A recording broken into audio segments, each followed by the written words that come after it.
Check റിപ്പബ്ലിക്കിന്റെ തലസ്ഥാനമായ പ്രാഗിലെ അവർ lady of victory ദേവാലയത്തിൽ പ്രതിഷ്ഠിച്ചിരിക്കുന്ന ഉണ്ണീശോയുടെ രൂപം ലോകമെമ്പാടുമുള്ള ക്രൈസ്തവരുടെ ഇടയിൽ വലിയ ഭക്തി ഉണർത്തുന്ന ഒന്നാണ്.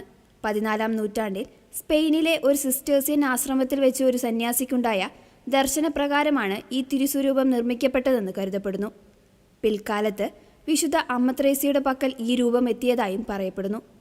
1556-ൽ സ്പെയിനിൽ നിന്നും മരിയ മാൻറിക്വ എന്ന പ്രഭി വിവാഹ സമ്മാനമായി ഈ തിരുസ്വരൂപം പ്രയാഗിലെത്തിച്ചു.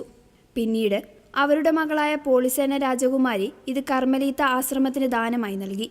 ഞാൻ എനിക്ക് പ്രിയപ്പെട്ടത് നിങ്ങൾക്ക് നൽകുന്നു. ഈ രൂപത്തെ നിങ്ങൾ ബഹുമാനിച്ചാൽ നിങ്ങൾക്കൊന്നിനും കുറവുണ്ടാകില്ല എന്ന വാക്കുകളോടെയാണ് അവൾ അത് കൈമാറിയത്. യുദ്ധകാലത്ത് ആശ്രമം ആക്രമിക്കപ്പെടുകയും ഈ രൂപം ചവറ്റുകൊട്ടയിൽ എറിയപ്പെടുകയും ചെയ്തു.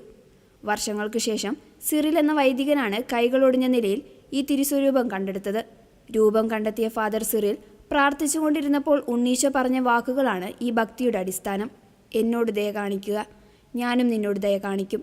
എൻ്റെ കരങ്ങളെ എനിക്ക് തിരികെ തരിക, ഞാൻ നിനക്ക് സമാധാനം നൽകും. എന്നെ നീ എത്രത്തോളം ബഹുമാനിക്കുന്നുവോ അത്രത്തോളം ഞാൻ നിന്നെ അനുഗ്രഹിക്കും. ഈ വാഗ്ദാനത്തിൻ്റെ അടിസ്ഥാനത്തിൽ ഒടിഞ്ഞ കൈകൾ പുനഃസ്ഥാപിച്ചതോടെ പ്രാഗ് നഗരത്തിന് വലിയ അനുഗ്രഹങ്ങളും സമാധാനവും ലഭിച്ചതായി വിശ്വാസികൾ കരുതുന്നു. ഈ ഉണ്ണീശോയുടെ രൂപത്തിന് നിരവധി സവിശേഷതകളുണ്ട്. ഉണ്ണീശോയുടെ രാജകീയ വസ്ത്രങ്ങൾ ഉണ്ണീശോയെ ഒരു രാജാവായിട്ടാണ് ഇതിൽ കാണിച്ചിരിക്കുന്നത്. ഇടതുകൈയിൽ ലോകവും വലതുകൈ അനുഗ്രഹിക്കുന്ന രീതിയിലുമാണ്. സഭയുടെ ആരാധനക്രമം അനുസരിച്ച് വിവിധ നിറങ്ങളിലുള്ള വസ്ത്രങ്ങളാണ് ഉണ്ണീശോയെ അണിയിക്കാറുള്ളത്. അത്ഭുത പ്രവർത്തകനായ പ്രാഗിലെ ഉണ്ണീശോയുടെ തിരുനാൾ ജനുവരി 14-നാണ് വിശ്വാസികൾ ആഘോഷിക്കുന്നത്.